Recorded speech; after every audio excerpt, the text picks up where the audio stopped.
Hello friends, मैं हूं अजीज शेख। आप देख रहे हैं मूवी स्टॉक चैनल, जिस पर आज मैं बात करने वाला हूं कई सारी हॉलीवुड की मूवीज के अपडेट के बारे में, जिसमें मार्वल और डीसी के यूनिवर्स की अपडेट तो है ही, इसी के साथ साथ गॉडजिला वर्सेस कॉन्ग, फास्ट 10 और ट्रॉन 3 जैसी फिल्मों के भी अपडेट निकल कर आ चुके हैं। यानी कि अपडेट अच्छी खासी है। तो चलिए आपके अब टाइम को बिल्कुल भी ना वेस्ट करते हुए उन्हीं टॉपिक पर बात करते हैं। जिससे पहले बनती है मेरी एक छोटी सी रिक्वेस्ट, जो की है चैनल को सब्सक्राइब, वीडियो को लाइक और शेयर करने की।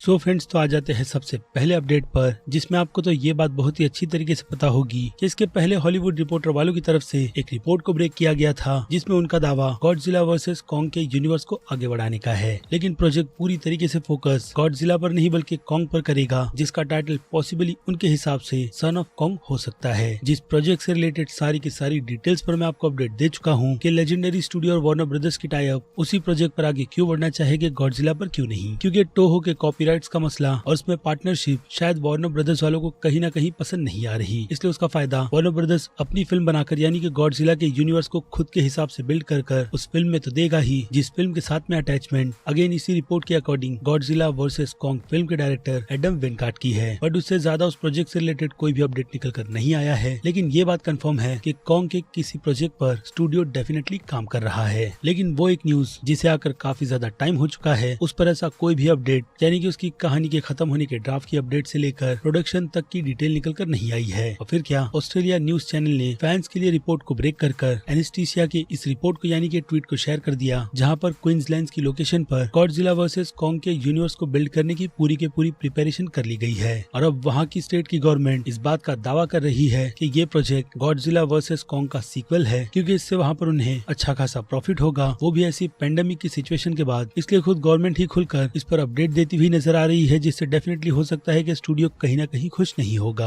लेकिन अब जो भी हो, डिटेल निकल कर आई है और एक स्टेट की कंफर्मेशन भी, जिसमें फैंस को अब डेफिनेटली गॉडजिला वर्सेस कॉन्ग का सीक्वल देखने के लिए मिलेगा। लेकिन एक सवाल जो अब सभी फैंस के दिमाग में घूम रहा होगा, वो यही है कि इसके पहले के पार्ट में कॉन्ग ने हथियार डालकर गॉडजिला को ही किंग ऑफ द मॉन्स्टर का करार दे दिया है, यानी कि टैग दे दिया है, तो वो दोनों आपस में लड़ेगी ही क्यों? वेल, ये भी एक काफी बड़ा क्वेश्चन है, जिसका जवाब तो पूरी तरीके से मेरे पास भी नहीं। बाकी इन दोनों ही जायंट कैरेक्टर्स पर अलग अलग सीरीज के भी प्रोजेक्ट चल रहे हैं, जिसमें से एक प्रोजेक्ट जो स्कल आइलैंड का है, उसकी जिम्मेदारी लेजेंडरी स्टूडियो ने नेटफ्लिक्स वालों को दे रखी है, तो दूसरी तरफ एप्पल प्लस टीवी के लिए गॉडजिला वर्सेस कॉन्ग के यूनिवर्स को क्रिएट किया जा रहा है, या फिर कहूँ उस कहानी के प्रीक्वल को, जिसकी शुरुआत फिल्म गॉडजिला से की गई थी। और ऐसा ही प्रीक्वल नेटफ्लिक्स वाले भी प्रिपेयर कर रहे हैं, जिसके बारे में अभी मैंने आपको बताया। और बाकी डिटेल्स के लिए तो इस पर भी चैनल पर वीडियो अपलोड है। जिससे हटकर अब आते हैं दूसरी अपडेट पर, जो कि जारेड लीटो की तरफ से कंफर्म की गई है, वो भी फैंस की मच अवेटेड फिल्म ट्रॉन 3 को लेकर, जिसमें जारेड लीटो का यही दावा है कि फैंस को इस पर अपडेट जल्द ही डिज्नी वालों की तरफ से ऑफिशियली अनाउंसमेंट कर दे दी जाएगी।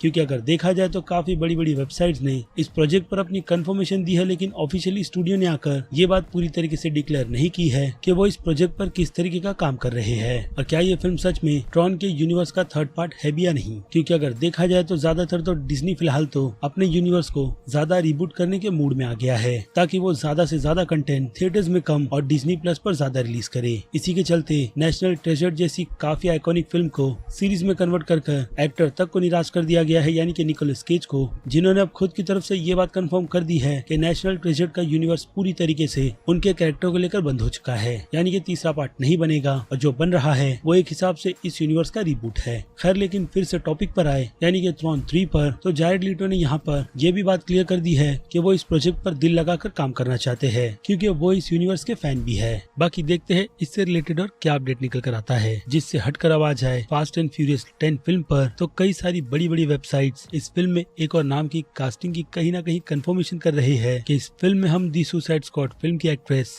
रैटकैचर 2 यानी कि डैनियला मेल्चियोर को देखने वाले हैं, जो जल्द ही फास्ट एंड फ्यूरियस 10 के इस यूनिवर्स को ज्वाइन कर लेगी। उसके बाद ऐसी ही क्विक अपडेट की बात करें तो डेडलाइन वालों की तरफ से कंफर्मेशन KFC के यूनिवर्स कर्नल सैंडर्स पर प्रोजेक्ट बनाने की गई है, कि असल में उनके दिमाग में KFC का आइडिया कहां से आया था और कैसे उन्होंने अपना करियर पूरे ओल्ड एज में जाकर बनाया था। बाकी आपको पता है कि हॉलीवुड ऐसे प्रोजेक्ट को किस तरीके से ट्रीट करता है, जो कि डेफिनेटली एक ड्रामा ही होगी, जिस टाइप के प्रोजेक्ट को देखने में मुझे बहुत ही ज्यादा मजा आता है। और डीसी के यूनिवर्स के अपकमिंग फिल्म ब्लू बीटल की बात करें तो इस फिल्म से रिलेटेड कुछ और कास्टिंग की कंफर्मेशन की गई है, जो सभी एक्टर्स आपको स्क्रीन पर दिख रहे होंगे, क्योंकि नाम लेना बहुत ही ज्यादा टफ है। बट इससे ये बात तो क्लियर हो जाती है कि स्टूडियो इस फिल्म को जल्द से जल्द प्रोडक्शन पर डालना चाहता है, इसीलिए कई सारी कास्टिंग बहुत ही जल्दी रिपोर्ट की जा रही है। जिससे सीधे हटकर अब आते हैं एमसीयू के अपडेट पर, जिसमें सैमुअल जैक्सन यानी कि एमसीयू के यूनिवर्स के निक फ्यूरी की कंफर्मेशन के बारे में, जिनका कैरेक्टर हमें वन टेक न्यूज वालों की कंफर्मेशन के हिसाब से यानी कि रूमर के तौर पर Ant Man and the Wasp Quantumania film में भी नजर आने वाला है। बाकी इसकी पूरी रिपोर्ट की बात करें तो सैमुअल जैक्सन एक पॉडकास्ट में अपने खुद के अपीयरेंस की कंफर्मेशन या फिर कहो हिंट इसी बात को लेकर दी है कि जिस वक्त उनकी शूटिंग सीक्रेट इन्वेंशन की चल रही थी, बिल्कुल ही सेम लोकेशन पर, तो उसी सेम लोकेशन पर दी मार्वल्स यानी कि कैप्टन मार्वल का सीक्वल और Ant Man and the Wasp Quantumania film की शूटिंग भी चल रही थी, जिसके हिसाब से उन्होंने गैस फैंस पर ही छोड़ा है कि वो दो प्रोजेक्ट यानी कि दी मार्वल्स और सीक्रेट इन्वेंशन में नजर आने ही वाले हैं। बाकी एंटमैन 3 पर उन्होंने बस फैंस के लिए गैस ही छोड़ा है, जिसकी कंफर्मेशन मैं आपके सामने ऑलरेडी रख चुका हूँ। बाकी तो अब देखना इंटरेस्टिंग यही रहेगा कि निक फ्यूरी का कैरेक्टर इन दो प्रोजेक्ट के अलावा एंटमैन 3 में क्या करेगा, क्योंकि वो फिल्म मेरे हिसाब से क्या एमसीयू फैंस के अकॉर्डिंग भी एक काफी बड़े विलन को इंट्रोड्यूस करवाने वाली है, जिसका टीज हमें लोकी की सीरीज में देखने के लिए मिल चुका है। बाकी अब उसका पे ऑफ एंटमैन 3 में किस तरीके का निकल कर आता है, उसके लिए बस फिलहाल तो वेट ही करना होगा, वो भी अगले साल 28 जुलाई तक। जिसके बाद आते हैं एमसीयू के यूनिवर्स की डेयरडेविल की सीरीज पर, जिसे लेकर अपडेट कॉमिक बुक वालों की तरफ से निकल कर आया है कि इस सीरीज को इस साल के एंड या फिर नेक्स्ट ईयर यानी कि 2023 की शुरुआत तक प्रोडक्शन पर डाल दिया जाएगा, जो उनके हिसाब से डेयरडेविल के यूनिवर्स की रिबूट वर्जन है। जिसका मतलब साफ है कि हॉकाई की सीरीज में हमें जो विल्सन फीस का कैरेक्टर दिखाया गया था, वो थैनोस के फिंगर स्नैप के बाद पूरी तरीके से टूट चुका है, यानी कि उसका पूरा बिजनेस और हाँ पूरा एम्पायर भी, जिसे अब खड़ा करने के लिए वो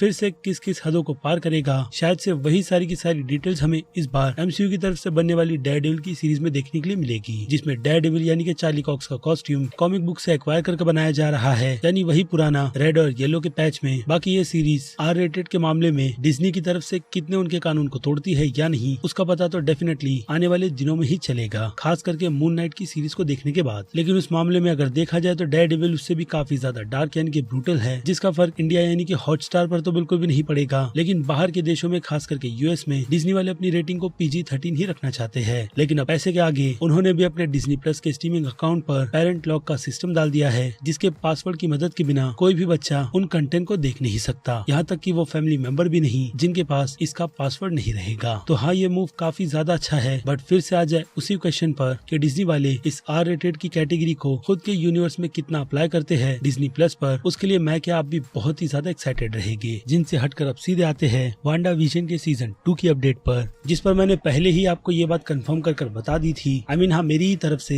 कि जैसे प्रोजेक्ट की डिटेल स्कारलेट विच के प्रोजेक्ट अगेथा हार्नेस और दी चिल्ड्रंस क्रूसेड की निकल कर आई है, उससे ये बात तो साफ होती है कि वांडा के यूनिवर्स को बहुत ही डिफरेंट तरीके का टेक दिया जाएगा, जो डेफिनेटली एमसीयू के यूनिवर्स में बहुत ही मेजर इम्पैक्ट डालने वाली है। लेकिन जो चीज इसके सीजन 1 में दिखाई गई थी, उससे तो डेफिनेटली सीजन 2 की आने की उम्मीद बहुत ही ज्यादा लगा कर रखी गई थी, जो उम्मीद फिलहाल तो अब आपको बिल्कुल भी नहीं रखनी चाहिए, क्योंकि वांडा के इस यूनिवर्स को कंटिन्यूएशन जो अभी मैंने आपको डिटेल दी है, उस हिसाब से उन सभी के सभी यूनिवर्स में फॉलो की जाएगी, और हाँ एमसीयू की मेन टाइमलाइन की फिल्मों में भी। और अब गेम रेडार से इंटरव्यू के वक्त मून नाइट के सीरीज के डायरेक्टर दिएप की तरफ से भी ये कंफर्मेशन निकल कर आ चुकी है कि वांडा विजन की सीरीज को सीजन 2 की जरूरत बिल्कुल भी नहीं है। बाकी क्यों का जवाब तो मैं आपको पहले ही दे चुका हूँ, जिससे मुझे लगता है कि अब आपको ज्यादा सोचना चाहिए, क्योंकि बाकी डिटेल्स के लिए चैनल पर मेरी वीडियो पड़ी हुई है, जिस बात को मैं इसमें बिल्कुल भी रिपीट नहीं करूंगा। जिससे हटकर अब सीधे आते हैं आखिरी अपडेट, यानी कि डीसी के यूनिवर्स की दी बैटमैन की पूरी डिटेल्स पर, जो कि एक हिसाब से इसी के यूनिवर्स को बिल्ड करने पर है। बट हाँ, अपडेट इसका बहुत ही ज्यादा लेट है, बट जो भी हो कवर तो करना ही है। जिसमें आते हैं कॉलिन फेरल के सबसे पहले अपडेट, यानी कि पेंगुइन के सोलो प्रोजेक्ट पर। तो इस पर ग्रीन लाइट HBO मैक्स वालों ने दे दी है, जिस प्रोजेक्ट को अब डेफिनेटली HBO मैक्स के लिए सीरीज बनाकर प्रेजेंट किया जाएगा, वो भी पूरी तरीके से आर रेटेड। और जिन लोगों ने बैटमैन फिल्म नहीं देखी है, वो लोग डेफिनेटली यही कहेंगे कि इस कैरेक्टर पर एक पूरी की पूरी सीरीज बनाना बहुत ही बड़ी बेवकूफी है। तो मुझे लगता है उन लोगों को जाकर द बैटमैन फिल्म देखनी चाहिए, और उसमें कॉलिन फेरल के पेंगुइन के कैरेक्टर की परफॉर्मेंस, जी स्टोरी यानी कि सीरीज की कंटिन्यूएशन उसी फिल्म के बाद से की जाएगी, जिसमें पेंगुइन का काम अपने पूरे एम्पायर को बिल्ड करने का है, जिस पूरे यूनिवर्स को आर रेटेड भी रखा जाएगा। और अगर आपके दिमाग में ये डाउट चल रहा होगा कि ऐसे ही एक और प्रोजेक्ट के लिए मैट रीव्स की तरफ से गौतम सिटी की कंफर्मेशन भी की गई थी, यानी कि उसकी सीरीज की, तो वो प्रोजेक्ट भी चल रहा है, बट उस पर फिलहाल तो अभी होल्ड लगा है क्योंकि उससे ज्यादा इंटरेस्ट HBO मैक्स वाले इस पेंगुइन की सीरीज के अलावा अरखम असाइलम को भी बिल्ड करने पर लगाएगी, जिसे अब अरखम की दुनिया में या फिर कहूँ सिंपली हॉरर बनाकर प्रेजेंट किया जाएगा कि असल में उस अरखम असाइलम में चल क्या रहा है। तो नो डाउट सुनने में ये प्रोजेक्ट भी बहुत ही ज्यादा इंटरेस्टिंग है, बट अब देखना इंटरेस्टिंग यही रहेगा कि स्टूडियो इनमें से कौन से प्रोजेक्ट को पहले ग्रीन लाइट देता है, क्योंकि देखते ही देखते मैट रीव्स का ये बैटमैन का यूनिवर्स HBO मैक्स पर ही पूरी तरीके से एक्सपेंड होने वाला है, जिसके काफी बड़े बड़े इवेंट्स को फिल्म का सीक्वल बनाकर कवर किया जाएगा, जो कि ऑन द ट्रैक है और उससे रिलेटेड भी कई सारे अपडेट निकल कर आए हैं, यानी कि बहुत से हिंट जो अगर आप चाहते हो तो आप मुझे कमेंट कर बता सकते हो, जिस पर मैं जल्दी अप्लाई बिल्कुल भी नहीं करता, लेकिन अब मैं फ्री हूँ तो बैटमैन की वो प्रीक्वल नॉवेल और इसके सीक्वल के सारी की सारी पॉसिबिलिटी को मैं आपके कमेंट या फिर इस वीडियो के ज्यादा लाइक पर ही जल्दी से जल्दी बनाने की कोशिश करूंगा। बाकी अब इन सभी के सभी टॉपिक को लेकर आपकी क्या राय है उस बारे में मुझे कमेंट कर जरूर बताइएगा, क्योंकि अब वक्त है वीडियो को यहीं पर खत्म करने का। मैं हूँ अजीज शेख, आप देख रहे थे मूवी स्टॉक चैनल, जिसे अगर आपने अभी तक सब्सक्राइब नहीं किया है तो सब्सक्राइब कर लीजिए और बगल में बने हुए बेल आइकन के साथ साथ नोटिफिकेशन को भी ऑल पर क्लिक कर दीजिएगा। बाकी अब मैं मिलता हूँ जल्दी आपसे दूसरी किसी वीडियो में किसी और फिल्म या फिर किसी और सीरीज के टॉपिक पर बात करते हुए। तब तक के लिए आप मेरे चैनल के बाकी दूसरे वीडियोस को भी एंजॉय कीजिए। Till then bye.